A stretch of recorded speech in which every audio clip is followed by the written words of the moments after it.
జుక్కల్లో sand mafia, ఆ మాఫియాలో ఉన్నటువంటి involve అయినటువంటి పెద్ద లీడర్లను సైతం పక్కన కొట్టి దాని నుంచి వెళ్ళగొట్టి మీరు కాపాడే ప్రయత్నం చేసిర్రు.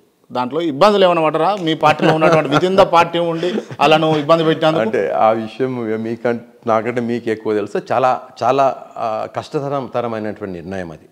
చాలా కష్టతరమైన నిర్ణయం. ఎందుకంటే ప్రకృతిని మనం కాపాడలేకపోతే ఇక మనం ఎంత సంపాదించుకున్నా ఏం చేసినా అది లాభం లేదు. కాబట్టి అక్రమమైనటువంటి ఇసుక రవాణా అనేది అక్కడ మంజీరా పరివాహక ప్రాంతాన్ని పూర్తిగా నాశనం చేయడమే కాకుండా ప్రజలలో కానీ మరి పౌరులలో కానీ ఒక రకమైనటువంటి నెగటివ్ ఫీలింగ్ క్రియేట్ చేస్తూ ఉన్నది. అయితే అది ఖచ్చితంగా అక్రమమైనటువంటి అంశాలు ఏది కూడా నాకు నియోజకవర్గంలో జరగకూడదని చెప్పేసి పకడ్బందీగా నేను నిర్ణయం తీసుకోవడమే కాకుండా వాటిని అమలు చేసి చూపించిన. దానికి సంబంధించి రకరకాల ఒత్తిళ్లు వచ్చినాయి, ఒత్తిళ్లు వస్తూనే ఉన్నాయి. అయినప్పటికీ నేను నిజం వైపు స్టాండ్ తీసుకున్నా కాబట్టి నాకు ప్రతిపక్షాల నుంచి కూడా ప్రశంసలు రావడం జరిగింది. సో మంచి పని చేస్తే అందరు ప్రశంసిస్తారు. నేను ఆ కష్టమైనప్పటికీ ఒక నిర్ణయం తీసుకున్న, ఆ నిర్ణయానికి కట్టుబడి ఉంటా. రైట్. బీఆర్ఎస్ పార్టీలతోటి జుక్కల్ ఎమ్మెల్యే లక్ష్మీకాంతారావుకి ఏమైనా సంబంధం ఉన్నదా? పర్టికులర్గా ఎమ్మెల్సీ కవిత? ప్రత్యేకమైన సంబంధం ఎవరితో లేదు. ఎమ్మెల్సీ కవిత గారు అందరికీ తెలిసినట్టే నాకు కూడా తెలుసు. రైట్. కాకపోతే మీ గురించి స్పెసిఫిక్గా ఒక సమయంలో మాట్లాడుతున్నటువంటి అంశం ఇది, మిమ్మల్ని పొగుడుతూ.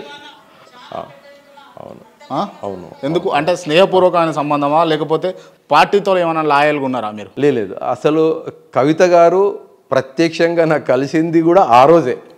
ప్రత్యేకంగా కలిసింది కూడా ఆ రోజే. ఏంటంటే నిజామాబాద్లో ఒక రివ్యూ జరుగుతూ ఉండింది.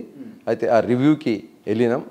ఆ రివ్యూలో ఈ విషయాన్ని శాండ్ విషయాన్ని ప్రస్తావించడం జరిగింది. ఆమె కూడా చెప్పింది ఏంటంటే లక్ష్మీకాంతారావు గారు పకడ్బందీగా ఈ శాండ్ మాఫియాని ఎదుర్కోవడం జరిగింది. సో ఆయనలాగే వేరే చోట కూడా పకడ్బందీగా ఎదుర్కొంటే బాగుంటుంది అనే ఉద్దేశాన్ని ఆమె వ్యక్తపరచడం జరిగింది. కౌలాస్ కోటలో గుప్త నిధుల తవ్వకాలు చాలా జరిగినాయి అని చెప్పేసి విన్నా, నిజమేనా? ఇది గుప్త నిధుల తవ్వకాలు అనేది జరిగి ఉంటాయి. అది దాన్ని అరికట్టడానికి ఒక 2 వాచ్మెన్లను పెట్టడం జరిగింది ప్రస్తుతము. ఇంతకుముందు జరిగిన మాట వాస్తవమే, కానీ అది పెద్దగా ఏమంటారు ఒక ప్రొఫెషనల్స్ వచ్చి తవ్వడం కాదు. ఏదో గ్రామస్తులు కొంచెం ఆశ కొద్దిగా కొంచెం తవ్వుకోవడం చేయడానికి ప్రయత్నం చేసిండ్రు, కానీ అది పకడ్బందీ మాఫియా తరహా జరుగుతుంది చూడండి, అట్లాంటి విషయం ఏం కాదు. ఓకే, అట్లాంటిది ఏం లేదు. అట్లాంటిది ఏం కాదు. Clear sir. దాంట్లో మీ దగ్గరికి బ్రిటిష్ రాయబారులు, టర్కీ రాయబారులు ఎందుకు వస్తున్నారు అని అడిగితే, ఇప్పుడు నేను మీకు చెప్పినాను కదా, నేను social and economic world wide global economics మీద వివిధ దేశాల యొక్క ఆర్థిక సామాజిక విషయాలు, మన భారతదేశం యొక్క సామాజిక విషయాల మీద కొంచెం ఎక్కువ దృష్టి పెట్టుతూ ఉంటా. అయితే వాళ్ళు స్నేహపూర్వకమైనటువంటి అంశాలతో చర్చించడానికి, అదేవిధంగా జుక్కల్ నియోజకవర్గంలో వాళ్ళ సహకారంతో ఏదైనా అభివృద్ధి చేస్తారని చెప్పేసే ఉద్దేశంతో వాళ్ళని కలవడం జరిగింది.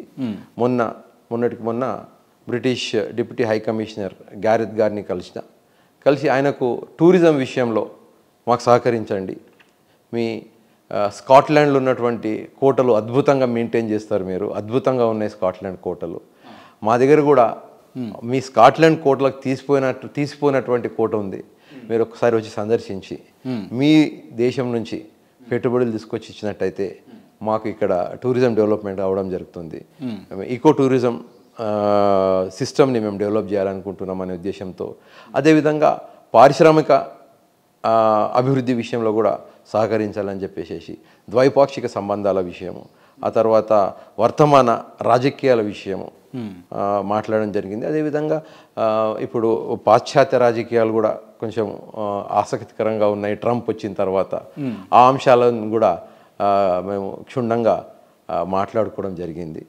కాబట్టి ఇతర దేశ రాయబారులు రావడానికి వచ్చినా కూడా ముఖ్యంగా జుక్కల అభివృద్ధి గురించి, రాజకీయాల గురించి మాట్లాడడమే. ఇతర కార్యకలాపాలు ఏం లేవంటారు?